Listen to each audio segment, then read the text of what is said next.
the foreign governments that you are dealing with a dangerous person. Do not be lied by this person. It is also a high time that ICC is flooded with petitions from Kenya. That there is a war criminal, there is a person who is committing crimes against humanity on the loose. He has been your client before. He's back on rampage. Ensure that you send petitions to ICC. I'll be sharing that process. It's a very simple process, and everyone, not a lawyer alone, has a right to complain. That is what happened in Gaza, and you can see the results. Finally, the ICC actually is pursuing an indiction against Netanyahu and his accomplices. The same applies in Kenya. What is happening is crimes against humanity, and we have a role to proceed and petition the ICC to do the necessary. Comrades and patriots, what I'm saying in short is that pressure must come from all directions. The enemy is dangerous, the enemy is insidious, the enemy is sly.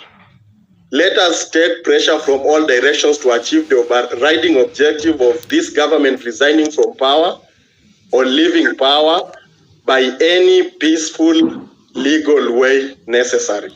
Thank you. Thank you so much, Wakili. Tumekupatia time mingi kwa sababu you are saying very, very good things there. Hillary. Then, yes, Daktari. Is to stop Ruto from his ongoing tyranny. It's not to make life uncomfortable for fellow Kenyans. So let's get that very, very clearly. If we are not targeted, then we can't succeed. So if somebody was to say that we are 10 million people on the street and we are targeting public spaces, say, for example, Arambe House, State House, any space where these vagrants stay or work or purport to work, that is legitimate. But I would be very careful about occupying a hostel that would be there to treat those that they have abused and assaulted and injured. Because we want doctors to continue working so that they can treat the injured, so that they can preserve life. So those who are free can join us, but it can't be by force. We can't force anybody to demonstrate. We can't force anybody to protest. People would have to exercise their democratic right to stay away from the protest. That's part of the society that we want to build. There is no society we will create that is based on force. We will be replicating Ruto. We will not be solving any problem. So let's be very clear. We want to solve a problem, and our solution cannot imitate the problem. Our solution has to be better than the problem. Thank you so much, Dr. for that clarification, which is indeed very important. We do not want to disrupt any activities, and we also really at this point out that the demonstrators should really align to the given given laws while expressing their rights. Hillary, whom did you queue next? Okay. Maj, can you yes, hear me? I can hear you. Oh, all right. I queue in Joe Karani Mwangi, then Nyaragwen. Okay. Joe Karani, are you here? Yes, I'm here. Go ahead, man. A good evening to you all. I really want to thank Dr. Miguna for making us stand on business. Because for me, mine is very small. It's just something that I've noted during this movement. And I think it is important that we point it out and understand this. So we're at a time where our selfish ambitions have to be put aside. We have to sort of do what is best for the group. Now, I'll talk about it by using illustrations. At the end of last week, there are two people who gave in to their selfish ambitions and derailed the conversation around the movement. I don't want to mention their names, but you know who they are, the music guy and the other car guy. They gave in to their selfish ambitions and derailed what we're doing for this country. And now I will use another illustration of somebody else who ignored the noise and just went ahead and did what was good for the group. And I can mention her name, Hanifa. We dragged her through the mud. We said all sorts of things about her, but she stayed on business and did what she had planned for that day, which was go to each and every injured Shuja or somebody, all the ones who had passed and had been killed by this Ruto regime, and take care of them. By the end of the day, we were already talking about the entire conversation around that whole thing was how Hanifa had managed to do what NHIF has tried to do and failed, and they're even creating something new, and it's going to still fail. So we need to really think in everything that you do, everything that you say, that tweet you're tweeting. Tomorrow when you're going out, be your brothers and sisters' keeper. Remember, just do what is good for the group and put away your selfish ambitions, because I don't want another situation where we are divided and conquered, because I fear Ruto winning, and this man cannot win. You guys saw him yesterday in that interview. Oh my God. He cannot win, and we cannot let him win. I know I've heard all of you, and I know each and every one of us wants a better Kenya, and that's what we're fighting for. So let's keep up the fight. Let's to talk kesho, see what 10 million. Let us fight for a better Kenya. Maze, that's all I have to say. Thank you so much, Karani. We have several tweets coming in and some reports that all other counties, so many counties are ready, and young people are. There are many people. Some have now starting. I can't hear anything. Dr. Miguna, can you hear me? No, it's only now I'm hearing you. I was not hearing you before. Okay. Let Hillary try to speak again, and then. Dr. Can you hear me? I think Dr. is and Maj, can you let Kigame speak? I know probably he has not requested, but I see him in the crowd, and it would be important probably to hear his voice. Yes. Okay. Yes. Okay. Let me send him the mic. And can you, Dr. Miguna, can you hear Hillary as I bring on Dr. Kigame? I can't hear Hillary. Okay, Hillary. Dr. Terry cannot hear you, but if you leave, the space is gonna drop. Let me see. Let me text you and see how we can proceed with this. Dr.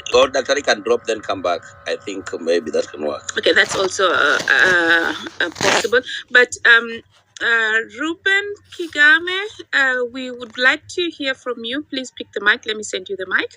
And so, as we continue, there's somebody has requested me to ask, because there's a breaking news that Sakaja states that the demonstrations are not going to go on in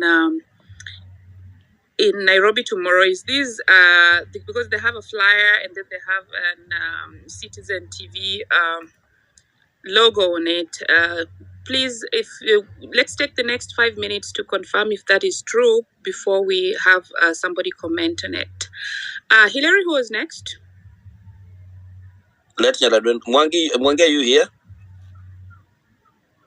Mwangi, Nyaradwen, go ahead. Nyaradwen? Thank you, Hillary, and everyone today on this space. My question, yes, I can see Dr. here. My question was to Dr. Miguna Miguna. Dr. I'm happy we are with you today. And we have realized that this war is not only about us. There are infights within the same government. And as our protest has always been peaceful, and I insist we have always been peaceful. Nobody is going to convince me otherwise, because I saw policemen shoot at shops with live rounds. So it is the police. And then there was also some people that came in later. And apparently these people had weapons. But I am sure those people are not Gen Zs. Now, to Dr.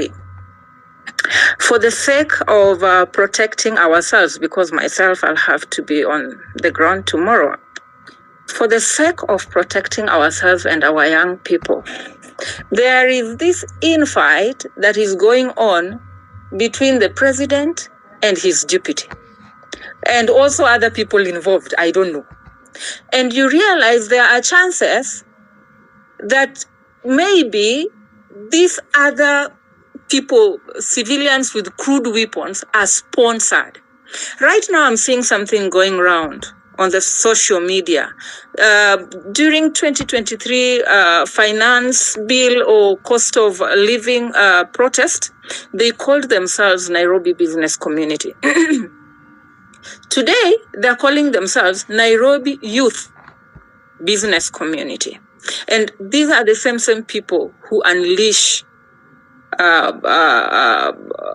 war on I call it war on innocent citizens. Now, is there a way? Is there, being somebody who's on the know-how, is there a way we can identify ourselves without having been the target? Dr. Thank you. I'll drop my speaker so you can have somebody else. Thank you. Yeah, please go on. Yes, thank you. Nyaradwen, I understand what you are saying. Yes, we do have a problem, which normally in political science they basically call elite fracture. So there are divisions within the executive, but that should not concern us. Those are their own problems. We should not care about their problems, and we should not focus on their problems.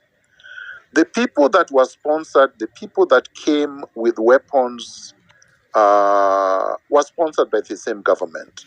I believe these people were Farouk sponsored, they were Oscar Sudi sponsored, they were Ruto sponsored. I think they are using Rigathi Gachagua as a red herring. Rigathi Gachagua is not part of the protests, so they cannot bring him in. He's part of them. He's Ruto's deputy. He appointed him, and he's in government, and he's part of the problem. So let us not be diverted. I think that if we are all dressed the same, it's difficult because it's quite a large number, and some people don't have the ability to make T-shirts or to buy. But if we can, I think that dressing in white and black and green were the three colors that were chosen. And for people who can carry the flag, water, everybody should carry water if they can, because it helps with the tear gas. And then just stay together. Don't spread out. Spreading out opens up those who spread out as easy targets of attack. Because once you are alone, that's how they cornered Rex. Once they find you alone on the street, they can shoot you and there is no accountability. Nobody's taking pictures. Nobody can come to your aid.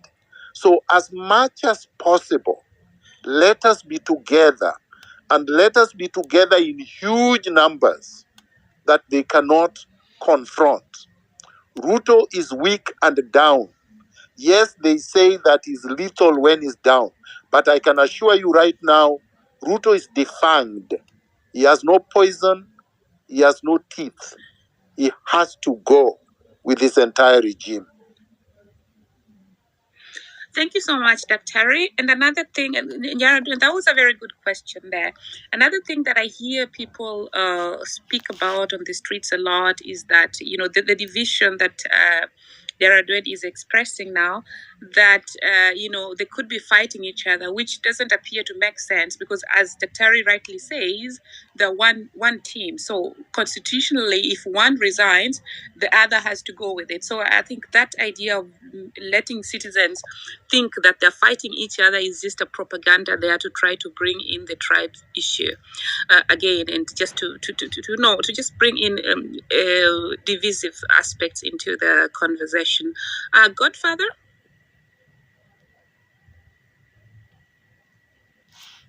Godfather, Thank you, Madge.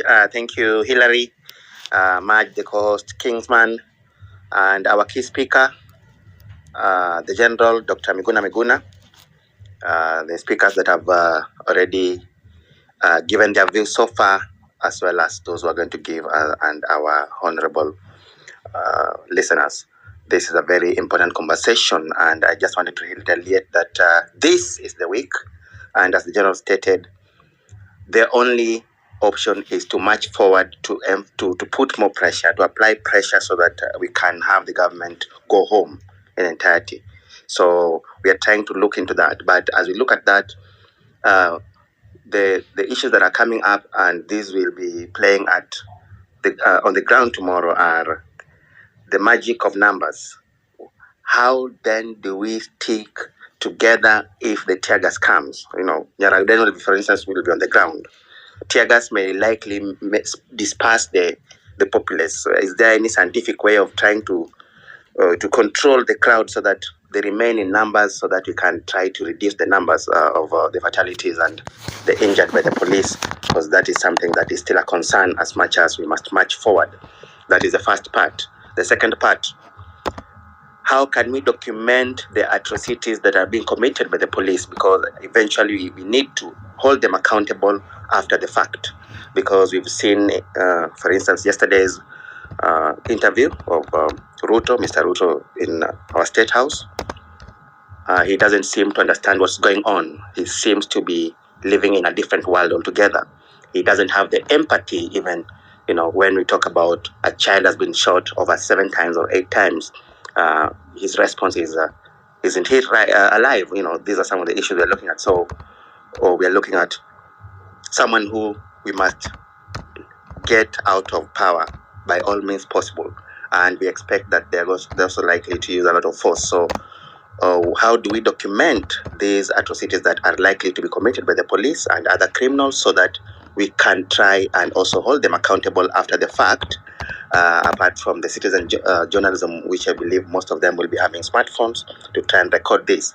But we see them, they have the advantage of having the CCTV cameras to try and get the looters. But how do we also hold them accountable moving forward? Thank you much. Thank you so much, Godfather. Kingsman, go. Imagine maybe just to contribute on the issue that is going around about the rift between the president and his deputy. I think that is their problem as KK, and even from my tweets, I've kept on saying that whether, I saw the deputy president saying that his sons didn't approve him supporting the deputy president, then I think those are elite issues and they are not our issues. So whether they already, as a people, we have said we are tired with the KK. So if there is a rift between them, then it is, when they are divided, the easier they fall. So it is better for us as a unit that they keep on having infights, because when they are divided, then it is easier for us to attack. So for me, let's not give airtime to this, because it's just a diversionary tactic that they are trying to. I don't think if these two, they know a lot about each other that they cannot let go at this point in time. So my sentiment is, let's not try to give oxygen or life to the sentiments that they are having between them. They are deputy, and that is their own issue. Our issue is about tomorrow, about Occupy. It's about our issues as a people united together as 57 million of us. So hata wakiamua sahi waenda wakulane mangumi huko State House Road, walimane. That is none of our, wapigane Whatever their problem is, we don't give a hoot. So let's focus on the cause. And the cause is about us being on the road tomorrow, in the streets, everywhere in this country, marching peacefully, 10 million of us.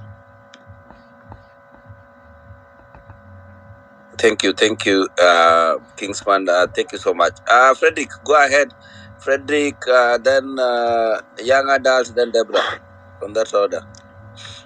Good evening, good morning, good afternoon to host and the host and our guest speaker. Mine goes to the general. The citizens are not rebellious and they are not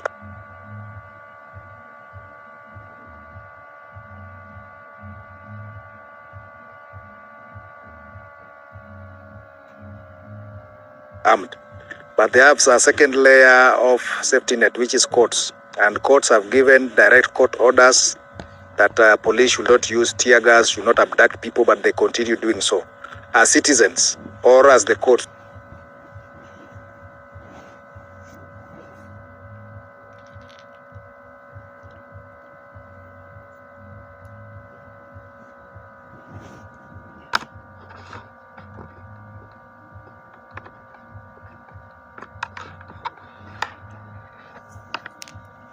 Is everybody hearing me? Daktari, go ahead. Daktari, go ahead.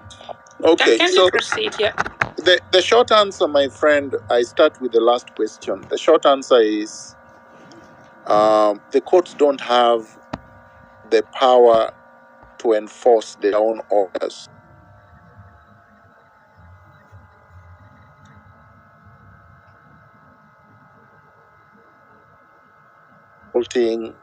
That are maiming, that are abducting, that are torturing and killing innocent Kenyans. If you recall, in not so long a time, I had 35 court orders saying I was a Kenyan, I should be allowed to be in my own country, my house should not have been destroyed, I should not have been removed. They never obeyed them for 5 years. So don't think that the animal has changed. This wild beast is still the same one. The same Koome that was heading the Nairobi police is now the IG of police of Kenya. Most of the abductors and assaulters and torturers are now both in uniform and in civilian clothing, which means that we go back to what we were saying from yesterday, and I've been saying consistently on my part for years now. The power is in our hands. Ultimately, we have resorted back to the default, which is clause 1 of the Constitution. The sovereignty is now vested in us, and it's up to us to enforce all the laws that should have been enforced by the police. But of course, we don't have weapons, and we are doing so peacefully.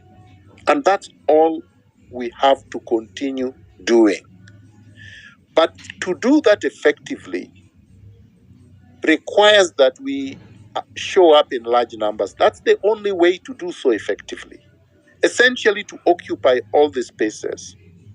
And if and when we do, because I don't think that it's been done as effective as we can, then there will be no tear gas. The police will be rendered impotent.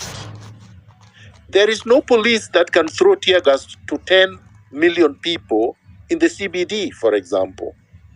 That would be suicide. So they won't do it.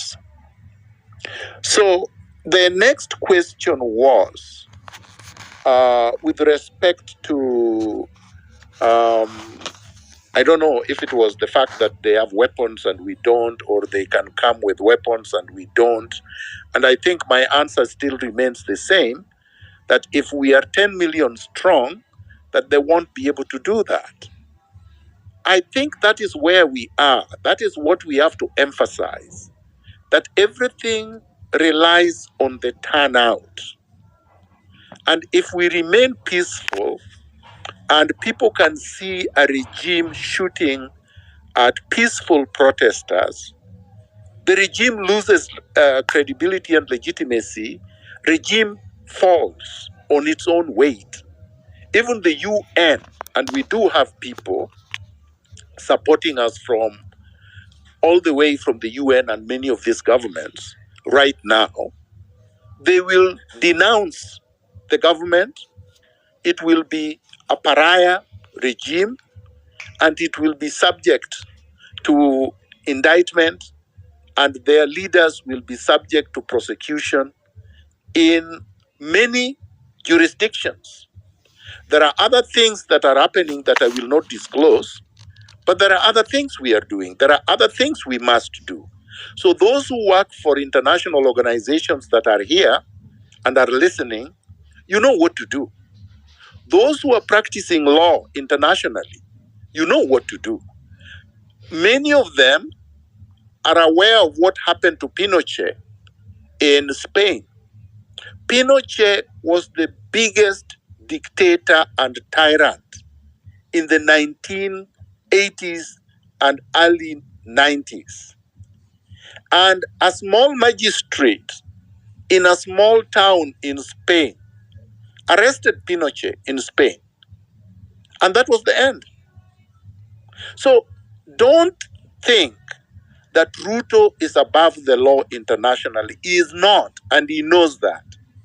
And we are going to deal with him perpendicularly, both in Kenya and abroad. Be assured of that. We are not resting, we are not sleeping, and we will not let him go free.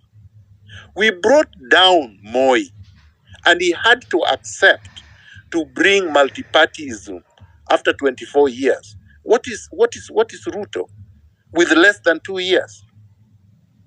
So there should be no fear. Some of us don't fear Ruto. I have to disclose, because this I did not disclose yesterday. I have spoken with Ruto myself 4 separate times about tracking, locating, and repatriating money that was stolen by Uhuru Kenyatta and stashed abroad. Because some of us have traced the money, we know where the money is. We know how much it is. And I have told them, this money is more than enough to wipe out the debt that you are complaining about and put Kenya on a trajectory of becoming a first world. And William Ruto has never reverted back to me. He told me once to put it in writing, and I did, and he never responded. So this is not a person we can give a pass. This is not a person we can excuse anymore. Instead of overtaxing Kenyans, we have told him what the solution is. We know where the money is. We know it is in its trillions. We know what the debt of Kenya is. We know this money is capable of wiping the debt and developing Kenya, and you don't have to tax anyone. Not to the level that he's trying to do. And he has refused to do it. Instead, he goes behind our back, cuts deals with people like Matiang'i so that he gets his cut, so that he can bank it in Dubai and other places. We know what they are doing. So I want us to be very, very clear. William Ruto is not capable of being reformed. Thank you. Daktari, on that same note, I've had a problem about this thing called odious debt. We are being told we owe trillions of billions in terms of dollars. That is like external debt from IMF, from I don't know where.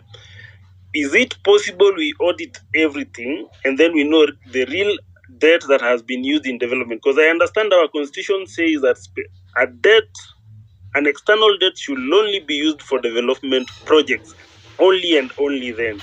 There's a Eurobond that came in and it never got to Nairobi. We do not know the whereabouts of that money. I saw the interest mature the other day. I think they paid around 165 billion not long ago. So when we are able to do this, and now Ruto is out of the equation. Daktari, can we get this IMF and everyone, and even ask them if you know the Kenyan constitution, because ignorance is not a defense before a court of law. But if they knew, my brother, to cut the long story short, let us not put the cart before the horse. Right now, we should focus on mobilizing and making sure people are safe. And I have said safety is in our numbers. Before we deal with the details of auditing the debt, you will not be able to get the records and be able to record competently until they're out of power. So our agenda right now is to remove Ruto. Then we can do all those other things. Because they have not disclosed this information in a credible manner. For example, they are saying they paid debt, this amount. Have you seen the evidence of payment of debt? No, we haven't. They have not published it. They have not shown us the transactions. Another thing is there is money that they have been collecting from, let's say, unclaimed assets. People who just stole money and they are unclaimed. Or money that have been repatriated from people that stole, let's say, Chicken Gate. The money was supposed to have been returned from London, England. We have not seen any evidence of that money, where it went, or even this money that EACC says it keeps recouping or recovering from thieves, or cutting deals and saying that they have gotten 100 or 200, 235 million or whatever, and they have recovered from this or that person. We have not seen any record of any of that. So there is a lot of issues, but we don't want to be lost in all those details. We have to be focused on the superstructure. The superstructure is the dissolution of government, and then the process of reconstituting a new dispensation, a new state, a new republic, so that we can start afresh. Kenya is not an independent state. Kenya is still a colonial state, and Ruto is a puppet of the West. Everything he does on behalf of Washington first and foremost, then London, then the other capitals. Kenya comes, if at all, in the footnotes. You saw it when he spoke yesterday. He couldn't even acknowledge 8 bullets on a miner. He couldn't acknowledge the boy who was killed in Rongai for no reason. He couldn't even acknowledge that. He couldn't acknowledge 24 bodies at the morgue that the Kenya National Commission of Human Rights confirmed they have seen.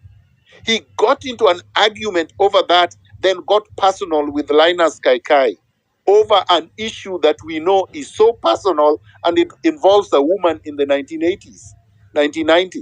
Ruto is not a leader. Ruto is not a legitimate president and cannot govern. Thank you. Thank you so much, Daktari. Can I go briefly, Daktari? Who's speaking? Benji, I'll give you the mic in a few. So I just wanted to say that there are 2 people who have Daktari, can I go briefly? Benji, please put your hand up. Put your hand up if you want to speak. There are a lot of people who are on the queue, and then you will be given the mic. So as I was saying, there are 2 people who have messaged me now. One of them is requesting Kenyans in Kenya to use VPN while spacing. And another one, as I just said, he's from the candle lighting event of one of the fallen heroes. So he will add him to the mic, and then he can also share about that. Hilary, you'd queued in Deborah, right? Deborah, go ahead. Thank you, Hilary and Marge, for this. I just want to also add a sentiment on the infighting within the government. To me, I think it's a good cop, bad cop. So one cop is a good cop and the other one is a bad cop. So we should not be We should not have any side shows with that. That's their own problem. Now, a question that I have for Dr. Miguna. We watched when Keter was being abducted. What can the citizen do? Because people were there videotaping. There were cars also there. Could also citizens stop this arrest? You jam, when they have the car, all the citizens jam and say you cannot do this. Or is that dangerous? That's number one, a question for Miguna. Another thing I also want to say, this year is election year in the United States. We need to bombard the State Department with emails, with Twitter, with pictures of the people who have been killed, with pictures of the demo, and also tagging Secretary of State Antony Blinken. Also Biden, they read these things. You know, they want to be in the good books because in November there's election. So we have an opportune time. Let's put pressure everywhere that we can and tell them what you're doing is wrong. You need to denounce this. You need to denounce people who are being killed on the streets. So that's also how we can put pressure. So thank you very much, and also condolences to the people who've lost their lives. Thanks, Deborah. And now we move to academia. And Dr. you can chime in anytime. Academia, 2 minutes, please. Thank you very much. My 2 minutes. I think the system is rotten to the core, and anything that they are doing, the only option we have is to remove the regime completely, and thereafter we can have a new system that can deal with the questions that people are asking. And because again, you need the state to protect you, and the same state is against you. So what do? You get it out of your way, and then get a state that can protect or can work in the interest of the common man or the interest of the country. So I think that's the most important thing. Secondly, I urge people to turn in large numbers, as Dr. Miguna Miguna said. And this Dr. Miguna said long time ago. I used to watch him when I was there, I think first year or second year at the university, on NTV. He used to say that the only way that we can get Kenya on the right road is to complete overhaul of the system. And this is the time that we have to use. Otherwise, if we go into the judiciary and all those things, there's a lot of things that happen in judiciary. And therefore, the main focus that we should do now, how do we get the rotten regime out of our way? That is the big question that we have, because we only have one thing to do. One question, how do we get this government out? That is one fundamental thing that we need to do. So everything should revolve around the best way, constitutionally or democratically, whichever way we can get this government out, so that we get what can work for us, because it doesn't work for us. It has never worked for the common man. So this is an installation that was put in place to serve the interest of politicians or politics or other people's interest, not the citizens' interest. As I end, I want to say that there is the first article in the Constitution talks about the power of people and shall be exercised in accordance with the same Constitution that we gave ourselves and the governing authority to exercise everything, but we retain the absolute power. So we are now going direct to govern ourselves directly. So nobody should question what people are doing, because that is the essence of this Constitution, is that we protect it indirectly or directly. But the first thing comes is you may exercise it directly before indirectly. So what does that mean? It means that it recognizes that the power belongs to the citizens first, before we delegate it to any other person. So let us use that. There is no any other article that comes above Article 1, and that Article 1 recognizes the power of people. So any other question should revolve around the sovereign power that belongs to people, period. Anything we are not going to listen to. We are going to use that and get our country back on the track. Thank you. Thank you so much, Academia. Hillary, go. I want to Daktari, naona kama intervene fungua. just briefly, Okay. please. Yeah. Go So, on. Maj, there was a question that was asked of me about, and it is an important question. What do we do if we are in the situation that Keter found himself in, being abducted on the street? You saw people standing by and whatnot. I think the Keter question, if I address it directly, the people who were standing did the right thing. They recorded what is happening. They gave it to the press. And then there was public pressure. Then Keter got released the same day. That is what should be done when you are not enough. They were not enough. They could not have fought with those men with guns. And there were just like 2 or 3 or 4. So if you are not enough, the best course of action is to record and then disseminate the information. However, like in the case that I gave the example yesterday, where they came and wanted to abduct me from the Intercon on the 30th of June 2018, when on my way to go to Uhuru Park in order to swear Raila in, I called in the NRM troops from Uhuru Park who surrounded the hotel, the Intercon, and prevented the abduction. So if you can get enough people to surround the abductors, you can prevent the abduction, plus you record it at the same time. However, if you find yourself in a situation like I found myself in, on the 2nd of February 2018, when they came at 3:30 a.m. in the morning in the darkness, hiding in darkness, broke through my gate, blew through my door, and then wanted to abduct me, the only thing you can do is send messages to people who can then come towards where you are if it is at night, so that they can either try to prevent it or at least record the abduction. You recall on the 2nd of February 2018 that there were a lot of people around my house, even in the morning when they were abducting me. They shot them with tear gas and almost, I think, injured quite a number of people and still abducted me. But they recorded it. So what I'm saying is that the circumstances of the situation would dictate what is to be done. If you are alone, you cannot fight with them with your bare hands. So just record the information. But if you are enough, you can overpower them. That is why the million number plus is important.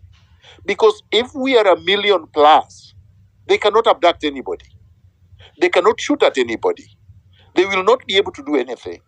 We will overpower them by our sheer numbers, even if unharmed. So really, that is the strategy. It is the simplest. It is the most effective. Thank you. Thank you so much, Dr. Would you rather we go one by one, or I take like 3 speakers and then you respond, Dr. Would you prefer? I think three or 4 would be better. Mm-hmm. Some of them just want to make comments, so they can go ahead. Okay. So that we can go quickly. Okay, fine. Hamix and then Samuel and Okombo in that order. Hi everyone, are you guys able to hear me? Loud and clear. Yeah, you're good. 2 minutes. Thank you very much. Okay, thank you very much. So my points are very clear. I just want to make some commentary. And Dr. Miguna, you have no idea what you're doing to this movement. You're really emboldening us. I joined the space yesterday and I heard everything. You're very objective, the things that we need to do. We need to be very objective. And that really sparked a fire in me. And then there's this video that has been going rounds, I don't know, by some young guy on the streets who was, that video spoke to me, and I just felt like I need to be on the streets tomorrow. And for the first time, I was like, I'm not even afraid to die, because there is strength in our numbers, and that is something that we really need to do. We need to turn up in large numbers, because if we give Ruto a chance, he's gonna come and finish us all.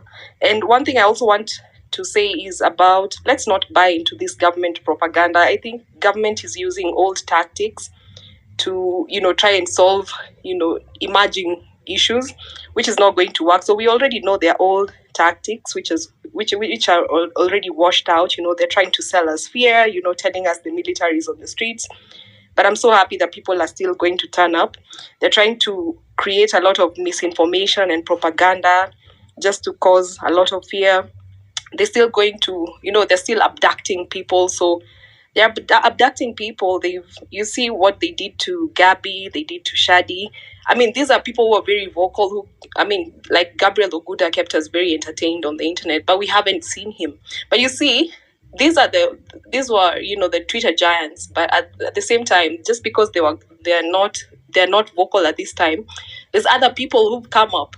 So if I know the government is here, the NIS is here, and they're listening, I just want to let them know that you can abduct 1 million of us, but there's still 1 million of others who are going to come up. The cells, the abductions, your Subarus are not going to be enough for, to accommodate all of us. So those are the things I just want to say. And also, this is a formal request to Dr. Miguna to just ask him to unblock me, because the reason why he blocked me is because we disagreed on Ruto. So I guess we are on the same side at this moment. So Dr. Miguna, kindly unblock me. I really would love to,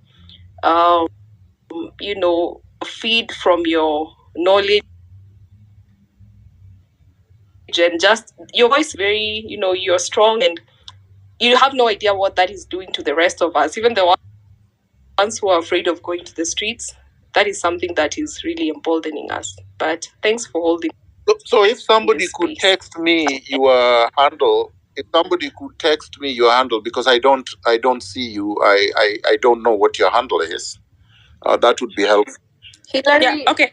Hillary, let's have that sorted on the side here. Yeah, okay, thank you. Hillary is going to do that. And so, of course, I've also had to unblock a few people so that they can participate. But if unblocked, there's a reason why you were blocked. So if unblocked, please don't continue the tirades of insult, because, we're all human beings. And I think we have a right to also decide if we want to keep off negativity out there. And remind them to follow each other, remind them to follow each other, yes. Okay, as we go yes, and it's very important, because now we want to be disseminating information, and so build the network by following each other. The co-hosts, the speakers, look left and right and follow each other. Now, next, just 2 minutes each. I think the combo, you're next, and then Nelson.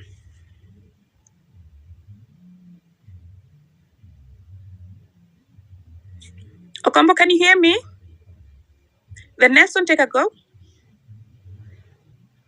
I think Benji also wanted to speak. I think you should allow him to speak. Yes, I cannot see him. I tried to text him. I cannot see him. Nelson, speak as I try to get Benji on. All right. Mine is not a question, because Dr. Miguna has gone through so much and has explained extensively our action plan, and I allowed him for that. And thank you for being here, because you have been in this fight for a long time, and you have experience which most of us do not have, because we are either Gen Zs or millennials, but we have the energy and the courage and the bravery to continue the fight. So thank you for leading the way and showing us, what to do. It's very much needed. My comment is going to be this. What we are experiencing right now in Kenya is referred to as a critical juncture. And critical junctures in history have been the turning point of many countries. There was critical junctures that made industrial revolution possible in England. There was critical junctures in America that made slave trade to end.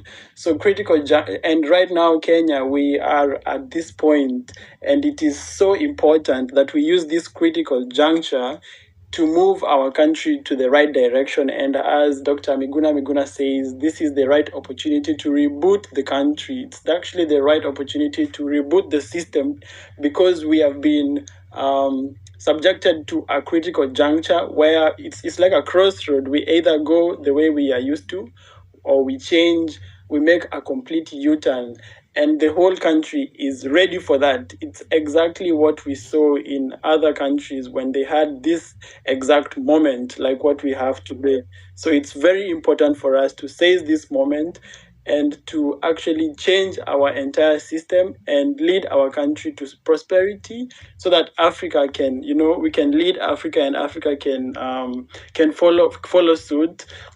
Also, what I wanted to say is that those people who are fearing that Ruto will shoot people like he has been ordering, like we saw the ex-military guy shooting at protesters at parliament, I just want to tell you that this small push that we have made in the last 2 weeks has made Ruto to be so scared. He withdrew the finance bill. He withdrew the land amendment bill. He has said on record yesterday that he will withdraw the funding to the wives of Kina Mdavadi and, those first ladies and all that. Only this pressure has made this change that we have seen. Though it's small, but you can see that what we are doing is not something that is going to waste. So even as, we go towards Ruto must go, just know that it's going to happen. And this critical juncture is not an isolated case. It is something that has happened in different countries around the world. And the countries that, they took it in the right way, they actually changed. And it changed their history completely, and they became first world countries.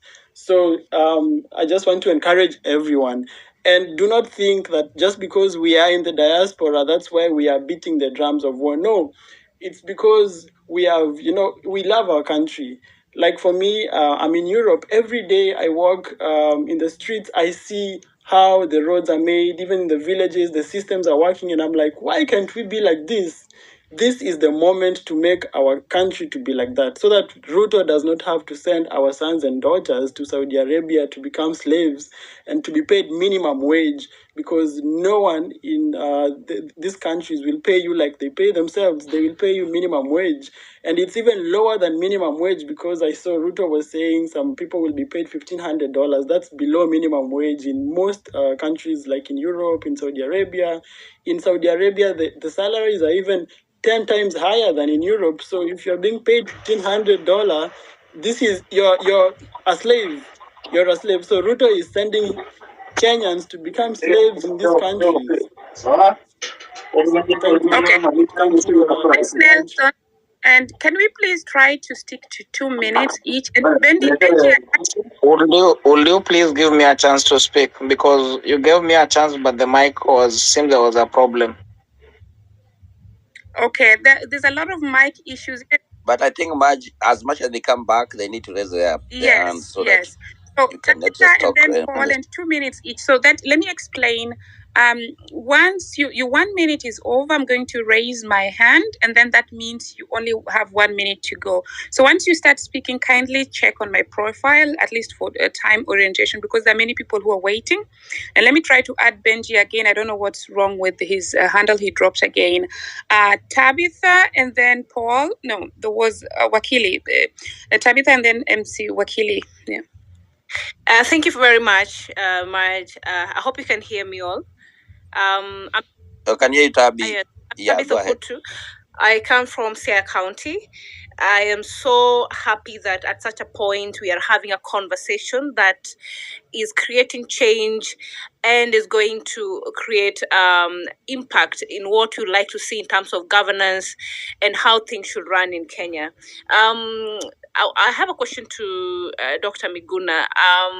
On Thursday last week, I was preparing to host a summit for the youth in Sia County.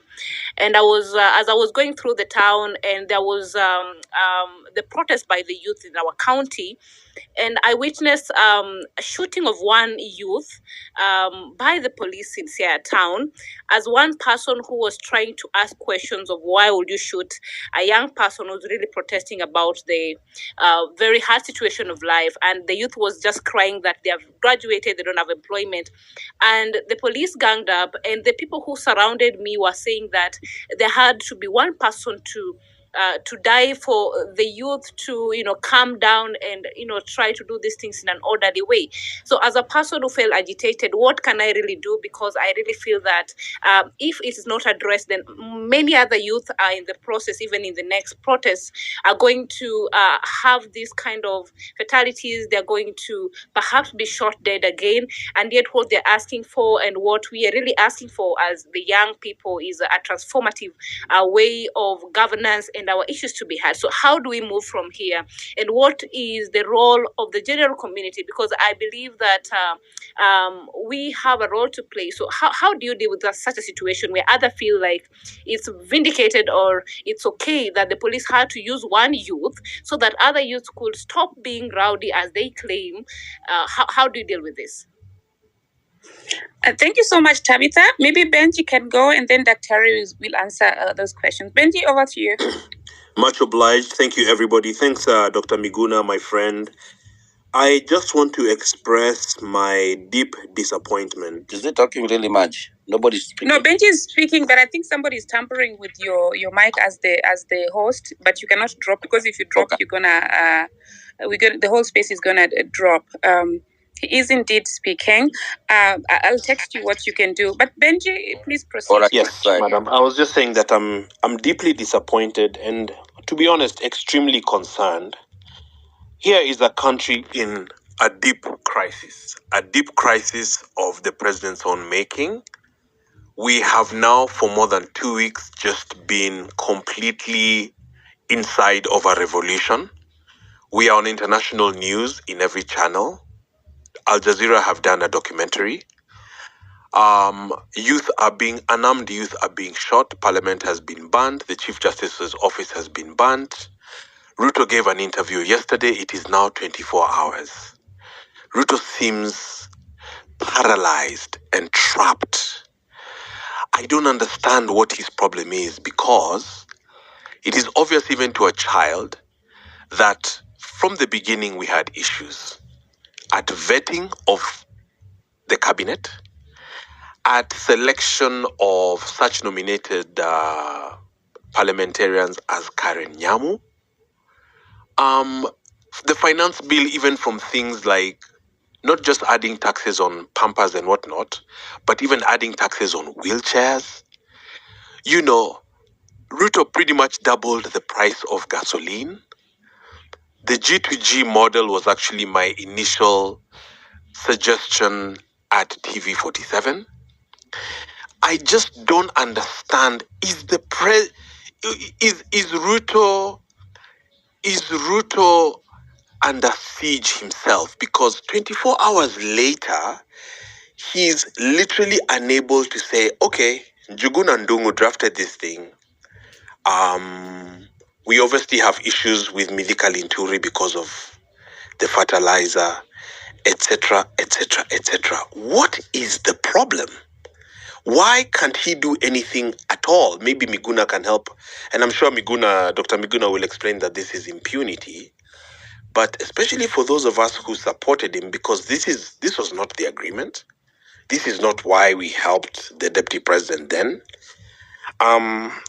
So this is just a concern I wanted to express. And then secondly, the behavior of the police. And maybe if I could just, I'm able to get a lot of, sourcing and whatnot. So it's very difficult now to massacre Kenyans. So this is actually, last week was the safest. To take an action and to get, a proper regime change in effect. It's very difficult to massacre. The Pope has called, the UN has written, Anthony Blinken has written. This is like everything he had cultivated on this image has just been lost overnight. So to massacre is very difficult. Maybe lastly, the last concern I would like to especially express to constitutional lawyers like Miguna and just people who are active citizens out here like myself and others, Cheretich and whatnot, is if he goes, which it looks like he will, let us really have a strong voice to avoid confusion, to avoid opportunism. Because what happened in Sudan, then you have a transitional, task force of sorts, then it fights with itself, then the military has to take it, then the military starts having divisions, etc. So let's put some thought into that so that then the transitional instrument gives us an opportunity to start afresh. We have problems at every level, but the good news is that they're solvable problems. Those of us who've been activists for a long time, we've been talking this language for years. Miguna's been talking this language for years, certainly myself. You can just go and search tweets and see. And so just to see the whole country on this page, and I have a Somali neighbor who's in the demos tomorrow. Actually, let me put it this way. I don't know anyone who is not going to demonstrations. And it just feels like we're living in another world. And the president brought this upon himself. He is still, I don't know, is he under siege? What is he waiting for? It's just unbelievable. But let's keep being the voices of reason. Fear has no factor in really anything. I mean, someone just dies once. And a successful country, as the guys in diaspora are saying, you travel out and you see, and you live out there and you see what highways look like, and what a city council looks like, and what a governor should be like, what a senator should be. And then you run into someone like Kimani Kuria and all these guys. I mean, Moses Kuria asked us, Chimba kisima yako when they are adding fuel. This is unforgivable. And so some of us were really happy that finally Kenyans are angry enough and we cannot all be dismissed as keyboard warriors. Thanks and God bless everybody. God bless Kenya. Thank you. Thanks so much, Benji. I think Dr. will take over. Kingsman, not unless you want to say something briefly before it. Yeah, I just wanted to put something across what was what I said yesterday. I said, if you can reach them by email, do so. If you can reach them by phone, do so.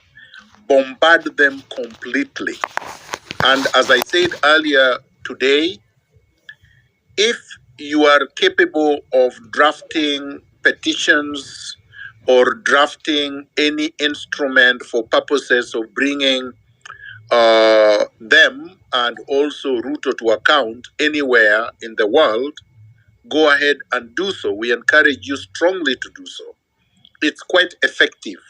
If you are capable of picketing or demonstrating for those who are in the diaspora, in Washington and other places, do so. Make sure the world hears you. To my friend Benji, the problem is Ruto. The problem is not his advisors. The problem are not his employees or anybody else. There was a time I spoke with a friend of his and a confidant of his. And I asked, what is the problem? Why would Ruto hire this kind of people? Why would Ruto hire Mithika Linturi or Aisha Jumwa or Moses Kuria or any of these dunderheads that would not be able to write their names on a full scap? Some of them are so drunk 24 hours that they wouldn't be able to do anything, even in the offices. And the guy told me, I asked him the same question, particularly when he appointed so-and-so. I'm not going to say the name, but the appointment was so ridiculous. And Ruto looked up to him and told him, first of all, who appointed you my advisor? Essentially saying, you're my friend, but you're not my advisor. Secondly, who told you I appointed them to work? In other words, Ruto says he's the only one who is supposed to do everything, and these people are supposed to be puppeteers who follow his direction. So whatever has happened, he has directed. Whatever has gone wrong, he has approved, authorized, and directed. He is the problem. He thinks he knows everything and he knows what. He thinks that Kenya is a chicken coop that he can micromanage. A country is too big, too complex to be micromanaged by an individual who does not know his left from his right to begin with. Being eloquent is not knowledge, and we must disabuse him of this. A country, even if you are the most intelligent, you wouldn't have enough hours to be able to dispense your knowledge on every sector in every sphere. So Ruto is the problem. And then the regime he put in place must fall with him because he brought them up and they have failed us. So I believe I'm answering Benji in a way that we are dealing with a psychopath. We are dealing with I wouldn't even call him a demagogue. He's worse than a demagogue. There is no English word to describe Ruto right now. He has metamorphosed into something too dangerous, too complicated to be understood even by Ruto himself, as we could see when he was being interviewed. So we are past redemption. We are into reconstruction, replacement, and punishment. Unless he decides on his own just to go into exile, in which case we can also bring him back. But as it is right now, he should resign, apologize to the Kenyan people, and maybe we may forgive him after he has brought back all the money that he has looted. But there should be no reverse gear. We are moving forward. Ruto has violated so many provisions of the Constitution, starting with the Chapter 6, integrity. The integrity provisions have been peed on and defecated on. And there is nothing that we are going to do about it unless we remove him. And he's not capable of cleaning himself. So the scandals are too many to enumerate. They happen every day, and it is almost as if he does it so that you wouldn't know where to start. Because would you really start with the fake fertilizer? Or would you start with the scandal about edible oils? Or would you start with the housing levy? Or would you start with the 700 million for every infrastructural development, 700 billion for every infrastructural development that they have so that they can steal? Or should we start with Farouk and his thugs, or Oscar Sudi? What is it? There are too many to enumerate. His foreign policy is in complete chaos. He's the only African leader supporting the genocide in Palestine. Like, that's just not forgivable. He's the only one supporting the genocide in Sudan. He supports Hemdet, who leads the Janjaweeds in Sudan, because Hemdet gives him access to the gold deposits in Sudan. I mean, we can go on and on. Ruto is irredeemable.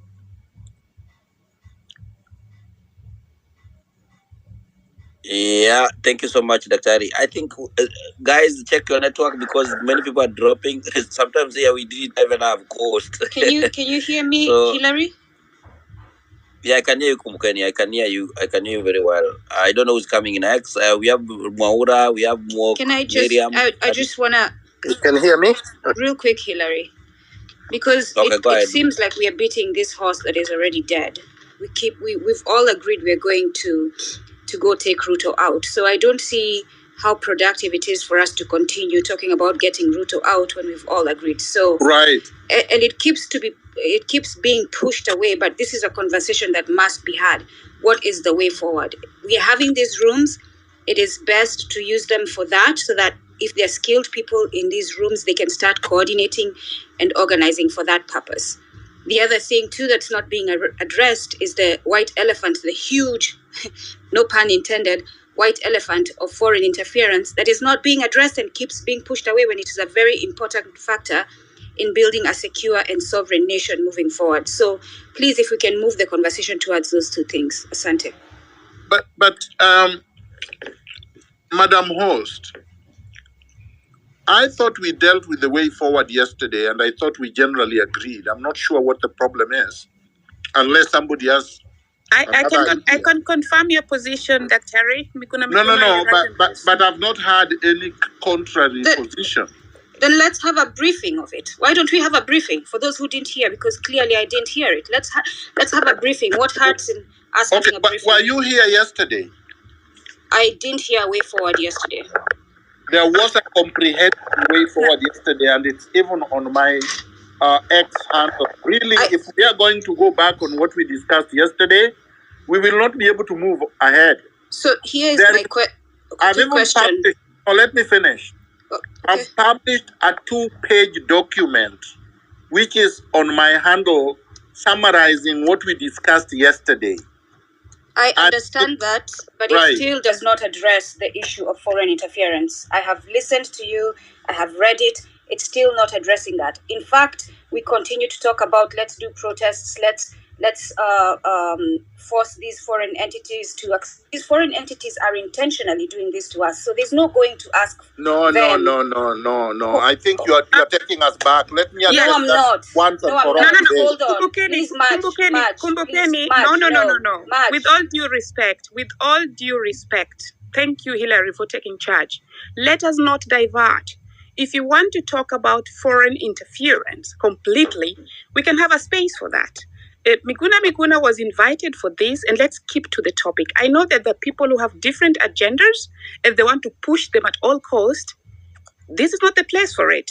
Create a space, invite us, we're going to come to discuss that topic, in accordance to our priorities also. That was an issue that was also raised here yesterday. Dr. Miguna talked about it, and yesterday, the space was exclusively about the way forward, which Dr. Miguna actually intensively explained and has, as he says now, also put up documentation. If you have other agendas to all the speakers here that you want to fuel, please go ahead. It's a free world. Just don't do it in this space.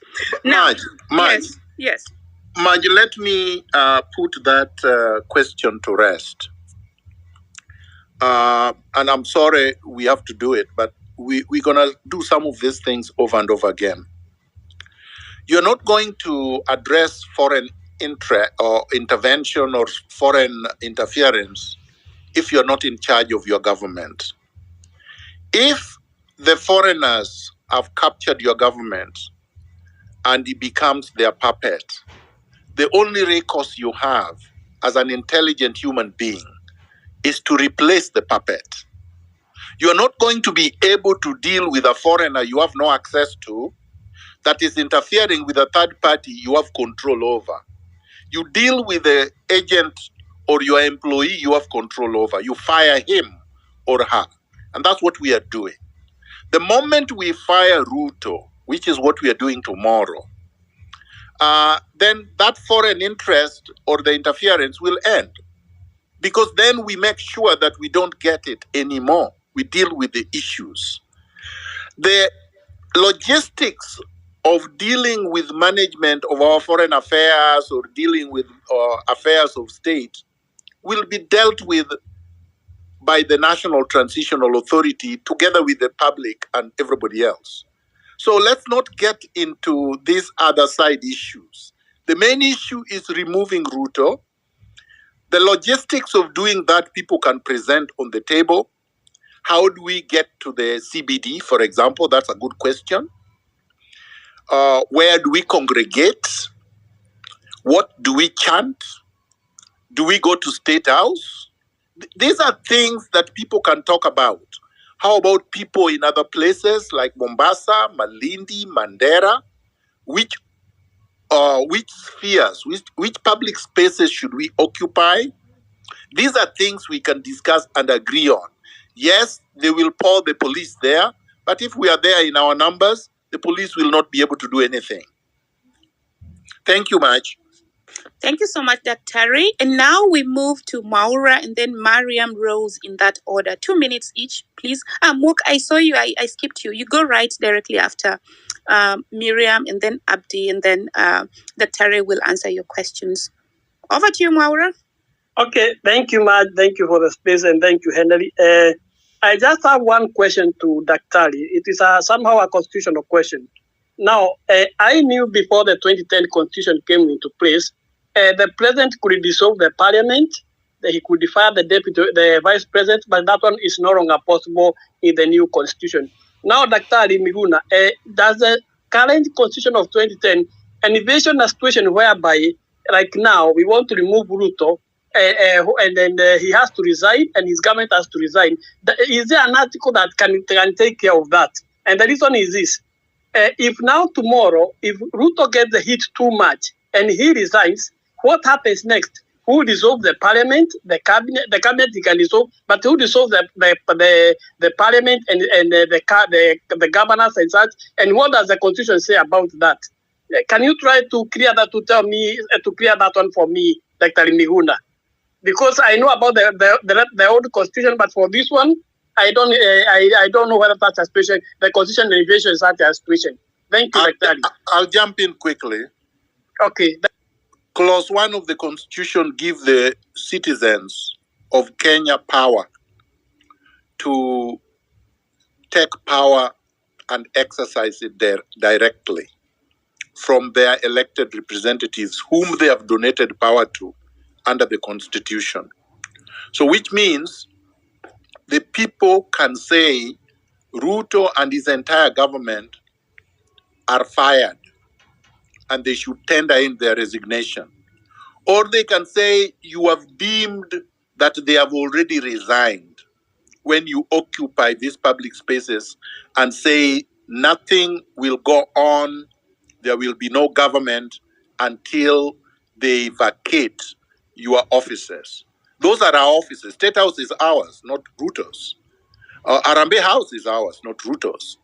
All government offices belong to the people, and we can tell them to leave, which is what we plan to do tomorrow. And that is done under Clause 1 of the Constitution. Thank you. Thank you so much, Dr. Terry. Miriam, over to you. Thank you for the opportunity. So I have 3 things. One, I wanted to just make an observation. It's something I felt. It's a feeling I had when I was in these spaces this evening, and there was a lot of energy. I'm very empathic. There's a lot of agitation and restlessness, but it's in our favor, I should say. I actually strongly believe we shall win. We don't until 2027. Ruto and the system will be overturned, and we will be the case that the rest of Africa is going to look up to. So I just wanted to make that observation. There's a lot of energy, agitation, and restlessness in the air right now. And then as far as what Kumbukeni was asking about way forward, so how I can also state it is that what Dr. did yesterday was give us, what I hear is that there's a concept paper. It's a concept. And I like that he's actually mentioned that we need on the ground, Vitukwa ground, how will we do this? Are we meeting in City Park? Are we meeting in Uhuru Park? What are we doing? I had in another group someone suggesting we can go and sit down so that we are able to be distinguished from the people who will be maybe the goons. If they decide to destroy, we can have a plan to segregate ourselves so that we can have evidence that we were peaceful. So yeah, it's true. I agree with Kumbukeni to some extent that we need tangible way forward. So even in the event of, let's say, Ruto goes home tomorrow, I know it can be organic, I appreciate that, but there needs to be like a clarity of sorts. It will help. The same way the paper he presented yesterday it's clear, and I'm very grateful for that. But the next step isn't that clear. I don't know whether we'll wait for it to be organic still, but I feel like if we leave loopholes, that's when we can now end up becoming like the countries we keep saying we don't want to become. Then the third thing is just, I was curious about, this one that I don't have to answer, but I'm honestly curious why you are rallying behind Ruto. Yesterday you said it's because you knew he was weak. Were you doing it because you knew he was weak? Why did you support him if you know he's not a good person, he's a psycho? And then the last thing is, I wanted to just mention that, like I said, I'm empathic, I'm very spiritual, into the spiritual world, and I know that energies are energies. You can't deny there is that part of life as well. And what me and a group of us have been doing is raising the vibration through chanting. I have a space on Twitter. I invite chant and raise the vibration, because positive vibration will also chip into the cause. It will also contribute to this cause, because positivity is positivity, no matter how it's done. So if anyone is interested, just hit me up. Thank you. Thank you. And Matt. yes. Yeah, as you come in, there's a question that was asked by a lady. I can't hear you. Yeah, you can completely not hear Hillary. That's okay. Somebody who's listening now is trying to tamper with the space. Please, we are going to try to find out after all this has settled. It always leaves traces. So that the first thing they always do is to make sure that the host does not hear people, but the host cannot leave, because if the host leaves, the space drops. Hilary, that's why you cannot hear, Daktari cannot hear you. I can hear everybody, but But can I just answer the lady quickly? Yes, please. Because I don't think she understood me, and I want to be able to be understood. And I'm not sure why, because I thought I communicate effectively. But sometimes if somebody has refused to understand you, there is nothing you can do. All you can do is try to explain, but if they refuse, I really am not bothered. Number one, and I'm addressing the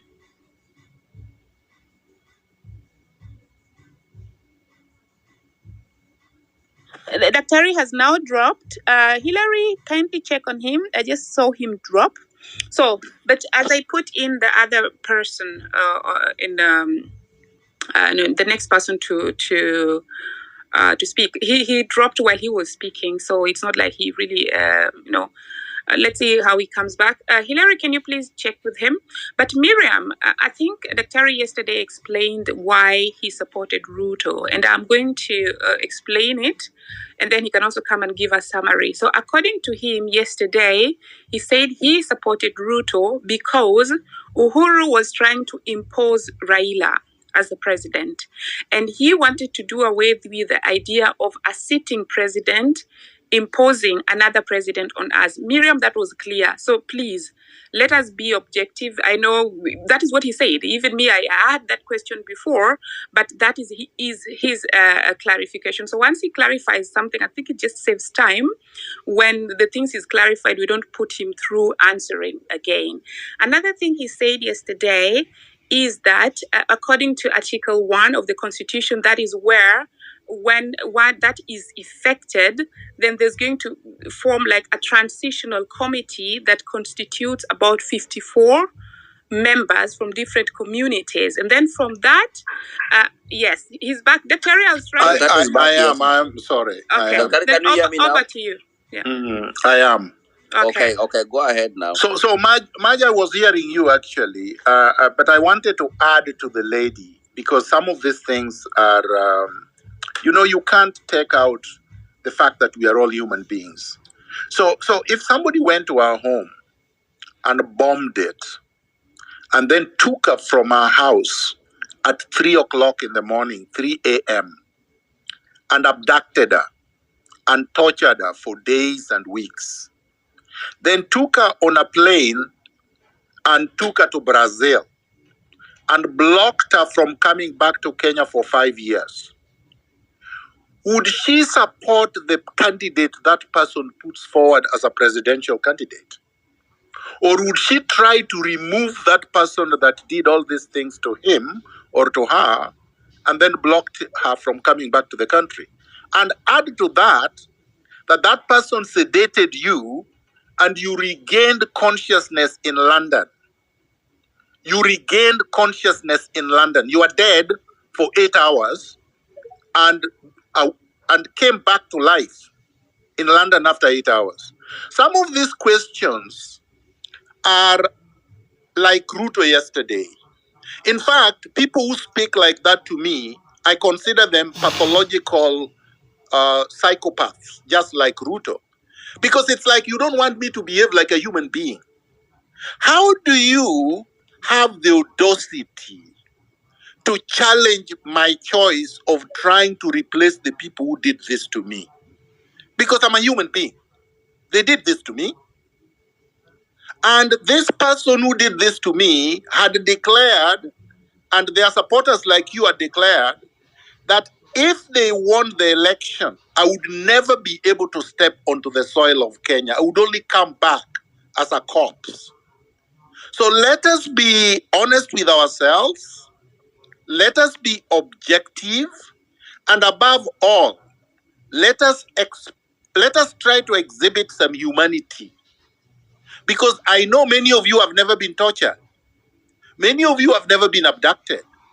Many of you have never been locked up or locked up of the country. To be locked out of your country for 5 years is worse than being jailed at committee.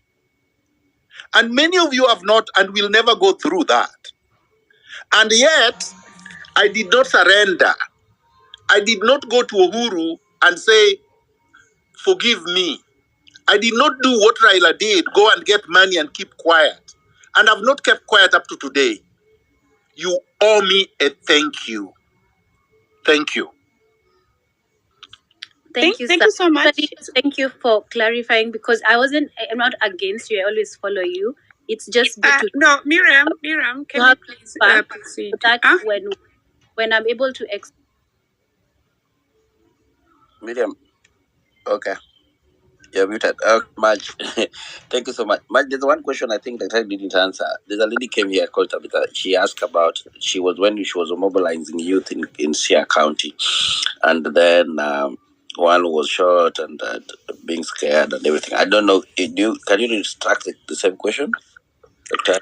Yeah, I can. And the answer is the same answer I gave to Nyaradwen. Every circumstance dictates a different response. If you are many and you are capable of overpowering the person who is doing this, you should be able to do that. That is the responsible thing to do.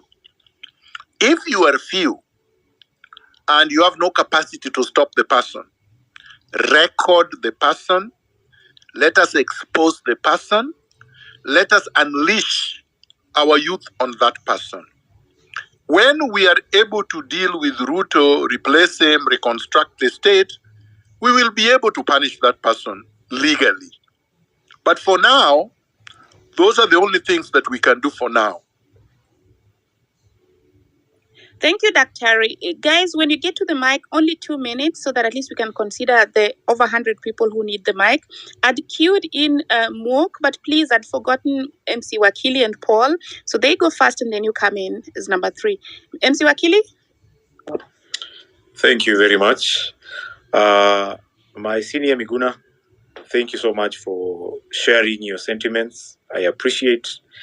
And of course, my condolences go to my fellow comrades and the families who are bereaved and those who are in hospital. I wish them a quick recovery. On my end, I must register my support to the Gen Z and of course the rest of us who have been in the forefront fighting and exercising our rights under Article 37 and now under Article 1. And I concur and agree with my senior Dr. Miguna that we are under Article 1, we have the power for us to exercise governance directly. And I think for me, I would want to really rally our support. I have been on the streets myself. And one thing that I want to urge us, even as we focus on going back again tomorrow, is that let's continue doing what we've been doing. Guys have been live all through. Information is power. These demonstrations have been unique in that I saw a lot of people online, and they were online all through. Use that and make sure that we broadcast this. Let's empower ourselves. Our forefathers, our grandfathers fought. The Mau Mau fought the white, They fought for the resistance and they were able to succeed. But unfortunately, the one who took power are not the Mau Maus. The Mau Maus are still suffering. We are on the streets and we are fighting. It's only us who should be on that seat. Let's not give up. We can't let this go. We have to push and push and push. So I'm here to rally on all of us. We need all hands on deck. The professionals, all of us, even I myself will have matters tomorrow. I don't want to appear in those matters. I want to be on the streets with the rest of us who are branded criminals to fight. This is our chance. Let's go for it. But thank you. Viva. Sante. Thanks so much for keeping the time. Paul, over to you. Hello, can you hear me? Loud and clear. Yeah, I had this question for Miguna. So basically, my question was, okay, what other strategies can you employ apart from other strategies of protest that can be employed? Since you know very well, I think yes, the protest can definitely get Ruto out, but as he explained, as he has explained about the type of person that he is, I think there has to be more strategies of protest that have to be employed. And what other strategies does he think that can be employed apart from just normal occupying different areas, public spaces and stuff like that? Because let's look at it in a scenario whereby he can just decide that, okay, you guys can occupy the space, maybe do whatever he does, people go back home, and then probably you can't, how can that be sustained over a certain period of time in a sense whereby it's very effective? So I think there should be other strategies that can be employed. So what are those strategies that they think apart from the normal protest that we're doing where people walk that can be employed in order to be more effective? Thank you so much. Yes, please go. Yeah. You see, we've come up with our strategy, and the Gen Zs have done the strategy. They've gone onto the streets and occupied it, and it's been effective. It's worked. It's worked since the French Revolution. It's worked over different epochs in different countries. So if you have a strategy, put it on the table. We have a strategy that is working, and you are saying that there could be other strategies that could work. Yeah, so we are going to. Somebody is interfering. I've muted the person. Kindly proceed.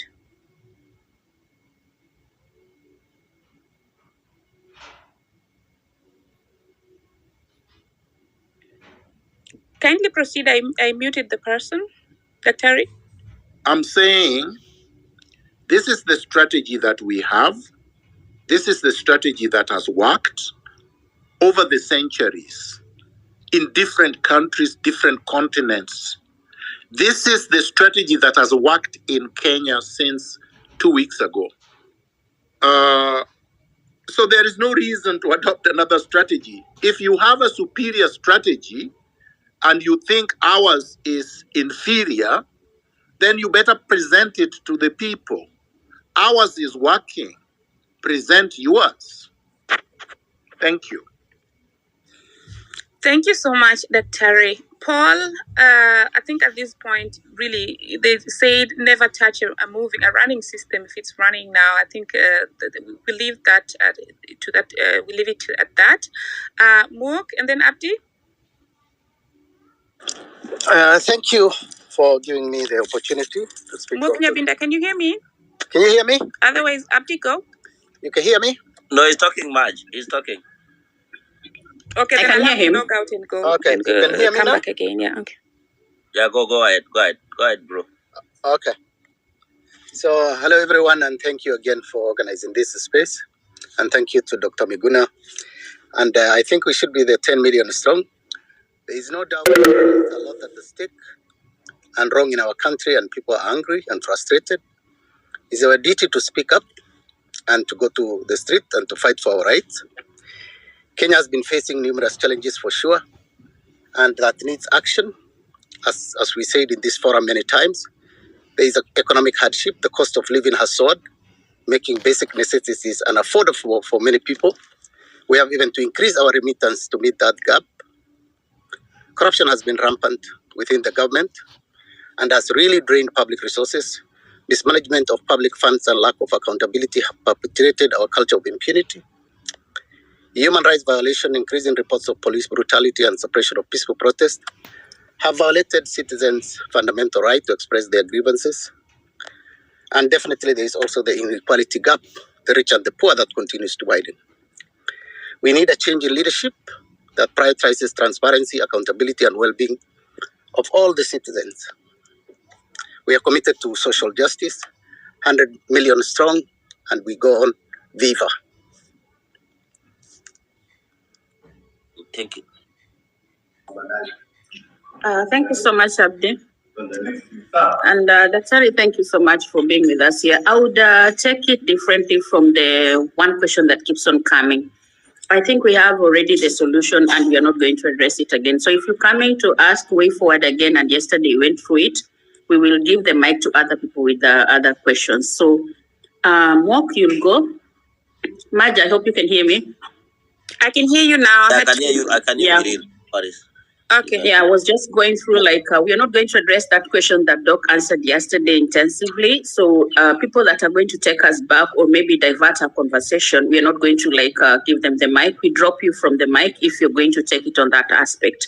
And it's not going to be like it's rude. It's going to be like you want to go forward and you keep on backtracking us unless you have an ill motive. So Husam, you'll take the mic. And then Marge will continue from there. Me, I'm here to back you up. So carry on. You're doing a good job. And Daktari, thank you very much. Husam. Yes, thank you, Daktari, for being here with us today. We really appreciate your time. Hillary for hosting the space and the co-host also. Now, mine is just very briefly to thank you, Daktari, for giving and guiding us with a very clear and concise method and way forward. I think there's a lot of noise and many distractions with regards to the discourse which is currently going on. You know, there are very many diversionary discourses which are currently being propagated at the moment, and we really appreciate that, Daktari. Daktari, my other question, possibly if you can guide us also, is in the peripheral towns, in towns like other towns like Mombasa, which are not where the parliament is not domiciled in. What is the most advisable course of action for the small towns and which are not the capital? What can we do?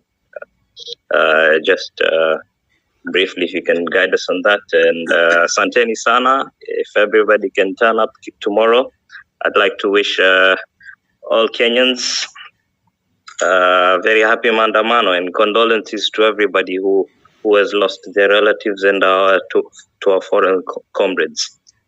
Back to you. Maj, thank you very much. Let me be brief. I think Kenyans have done us proud in the last 2 weeks. They have held protests everywhere. Protests have been held. I have videos of even little children who probably are not even 10, singing in the villages, Ruto must go, Ruto must go. So it's caught fire and it's everywhere. Let's make it that way. Those in Mombasa know where to congregate and protest in the loudest terms possible so that they can be heard. And we let it be organic the way that it's been. They will choose where to go, where to hold protests, how to hold the protests, and then they will go and come back. If possible, if it was possible logistically, the most effective way would have been to occupy one place in the CBD and not leave for the entire period until Ruto falls. And then this becomes a big celebration and more people come. More people can even come from up country. But we leave it to the Gen Zs on the ground to decide whether that is what they are going to do or they are going to do it one day at a time. We are not going to prescribe anything because they have said we are leaderless, they are leaderless, they are structureless, they are tribeless. And so far, it has worked like magic. So if it is working, you don't interfere with it. Thank you. Thank you so much. Thank you so much, Dr. Dr. Okay. Sorry, Maj. Let me just add something on to Hussam. That's all right. That's all right. Over to you. Yeah, there's something Hussam is going on around from the bloggers. They are trying to claim that Mombasa is giving each and every demonstrator 1,000. It's a wrong narrative. If you're in the space and you've seen that, it's a lie. Hussam, you know how Mombasa is working, and I don't see anybody that has actually sponsored any demonstrator. So if you see that kind of post, just write it fake. There's nobody that is funding. There's no tribal the way it is going, no leader, and that's it. So keep that spirit, and tomorrow, one team strong, a million strong. Carry on, Maj. Thank you so much, Biril, and thanks for really emphasizing that we should keep on track and remain, discussing, relevant things and not a repetition of what was done yesterday. So I underscore that, and we proceed. But did Mok already speak, or because if he spoke, then we go to Rosemary. But should you want to say anything anytime, Biril, feel free to just open your mic. I'll see that, and you able to just proceed. And Margie, could we close it soon? Because I think going on too long is also not okay. counterproductive. So shall we close it at the end, at the top of the hour? I believe so, so that people can also rest. And Yeah, then go. I'm so tired. Thank you. Okay, so KOT, it's good that you got the mic. So because we are closing at the top of the hour, unfortunately, we're not going to add more speakers, but we are going to discuss with Hillary and Dr. Harry to tell us when we're coming next, and then we're going to, have a next session. So Rosemary. Thank you so much. Can you all hear me?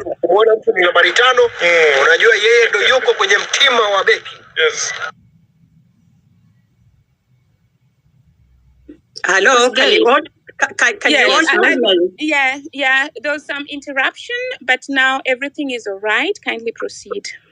Thank you so much, Maj and Hillary and Biril for doing this. And Dr. Miguna, we salute you. I'll take only about a minute because you guys are stopping, and I want others also to get a chance to be able to speak. I have been on the X Spaces for a long time. Maj, Hillary, you remember all that. We were in the doldrums. I mean, all of us have gone through this. We're very proud of the Generation Z. Now, Dr. Miguna, I sympathize with you. I pray for you on what you went through. I can tell you, even your enemies did not like what happened to you.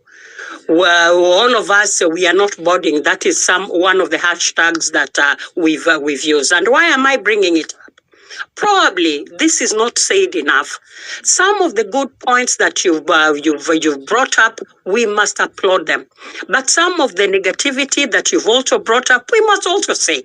One of the negativity, and probably this may be personal, and really, it doesn't matter. It is important to also take valid criticism. Sometimes you come on very strongly, and your language sometimes leaves a lot to be desired. So I'll just stop at that. But, having pushed the Ruto narrative because you were unhappy with Uhuru and this and that, and he was imposing another leader, this is not neither here nor there. And it's not a question of, you're going to either now say all negative things because I've said this. No, let's just we are all brothers and sisters. Sote ni wa Kenya. Whether you live in Canada, I live in the US, nyumbani Kenya is home, and we are very proud. Now, let me come back to some of the very... I think we lost Rosemary there. But now next is KOT. KOT, go on. You are at you attended a very important event today. Please proceed. Okay. Thank you. I hope everybody can hear me clearly. Yeah, loud and clear. And thanks for representing on the ground. Okay, fine. My real name is Marvin Mabonga.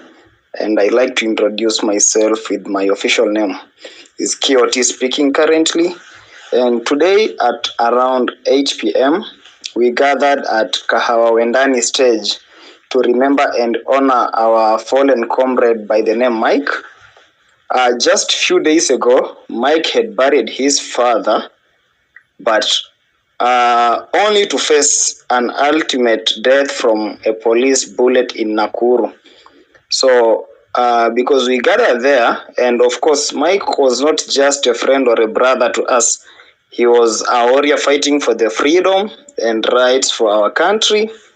Of course, his commitment to justice and his unwavering courage serves as an inspiration, because on that day in Nakuru, Mike has been working here in. Move a little closer to the mic, please. I'm saying that on last week when he was protesting in Nakuru, Mike was shot dead and he received 3 bullets where he couldn't make it to the hospital. He was pronounced dead. And of course, we lit the candles in his memory so as to keep his spirit alive and to remind ourselves of the work that still needs to be done. His sacrifice, of course, will not go in vain. And at the moment, as the Gen Z, we say that may his soul rest in peace. So aside from what we have done in Kahawa and Dani, I tried to reach out to a few members who knows where Mike was from, and I've been trying so much to reach out to Akina Hanifa, who promised to actually help in contribution of funeral and all the plans. Unfortunately, they don't have their contacts and they cannot access them on social media because probably they have a lot of.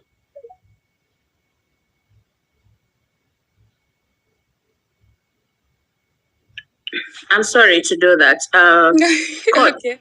Kioti, I'm sorry, forgive me.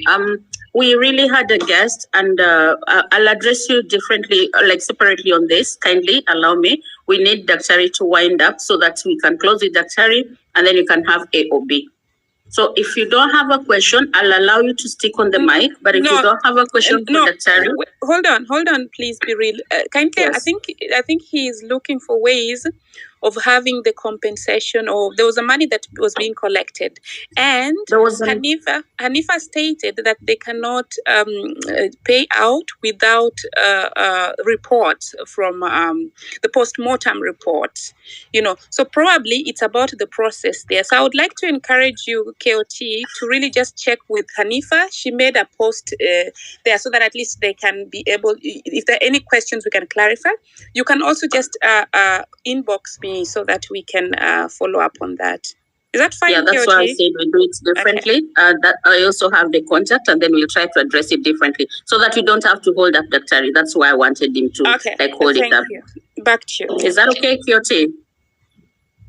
Are you okay with that? Sure.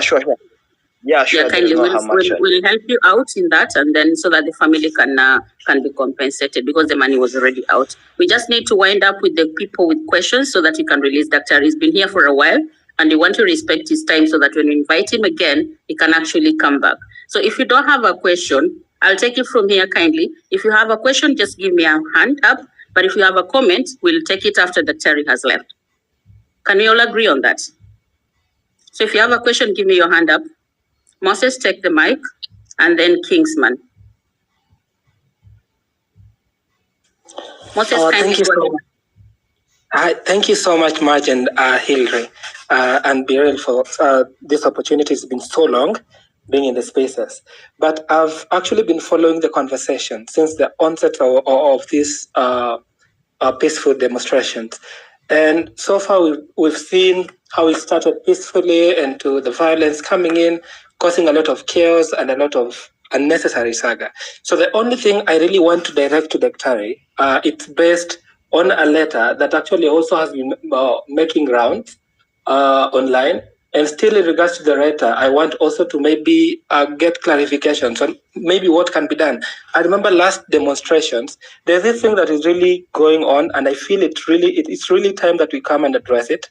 And even as those that will be marching for the peaceful protest tomorrow, we really need to be to stop any violence at all costs. Because I remember last Tuesday, within the group that you are marching into town, there's this group of just unknown people that were even throwing stones to the police officers. And these are the kind of people we are trying to talk about. Is there possible ways that these people can come and they be identified? And how also can this double speaking from the government, even sponsoring goons, be brought forward so that these people also be brought to book instead of having the entire demonstration thing as violence, yet they are the people that are, at the end of the day, have organized such troops.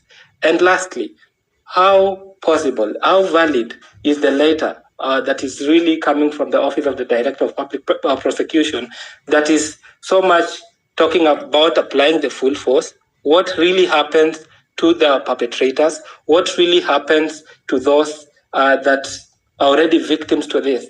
And with the letter, is it really valid? Is it really constitutional that such statement would come at this particular time where other families are mourning, others are nursing injuries caused by the same police officers? Because all we know, it is the same officers that caused all this havoc in the streets, and nobody, a civilian, really came and shot a peaceful protester if it's not the officer. And then now this is coming to be. And finally, I'm so sorry, Dr. Miguna. I've really followed up your conversation, and I totally agree and understand with your take on coming and standing with us, which I'm so thankful and so grateful about. It's been a lesson to most of us.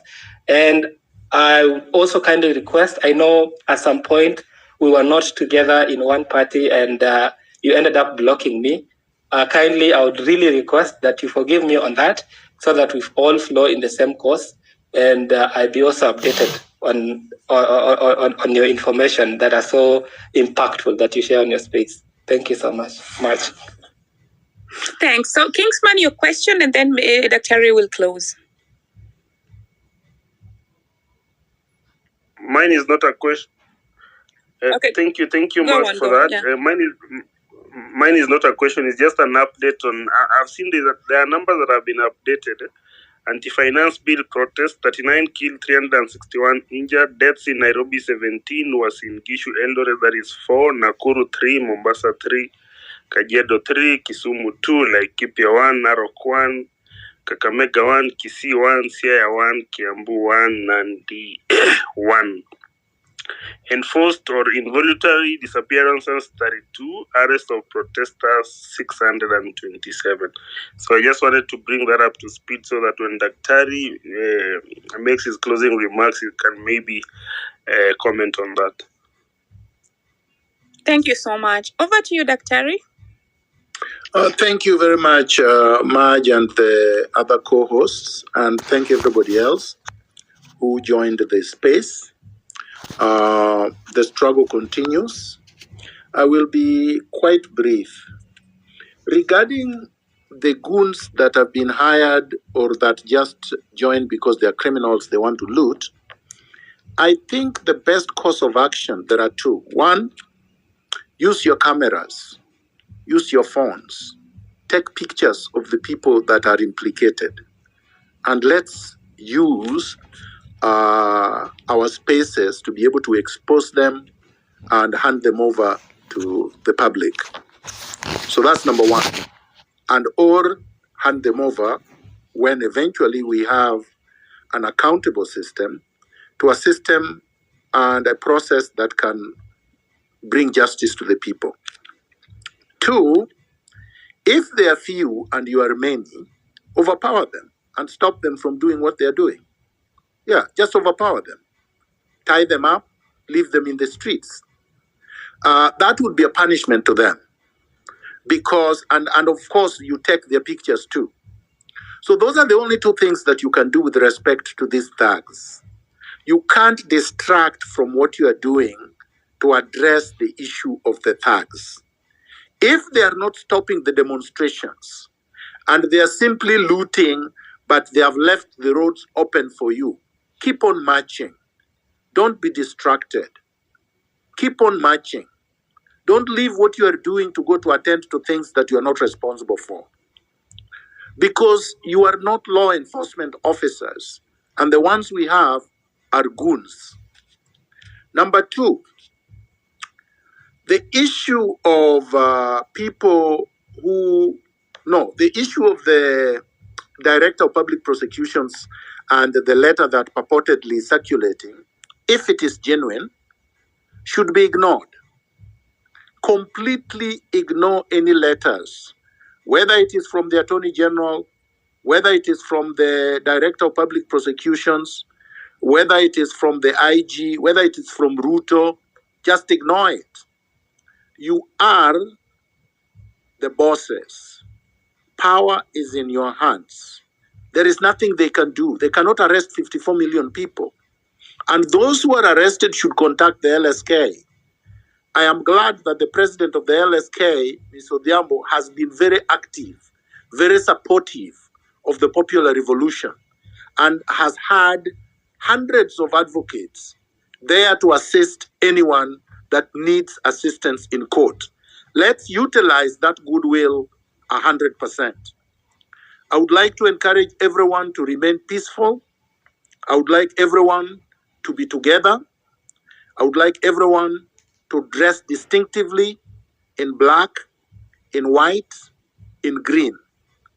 And I hope that we are going to achieve what we have set out to do.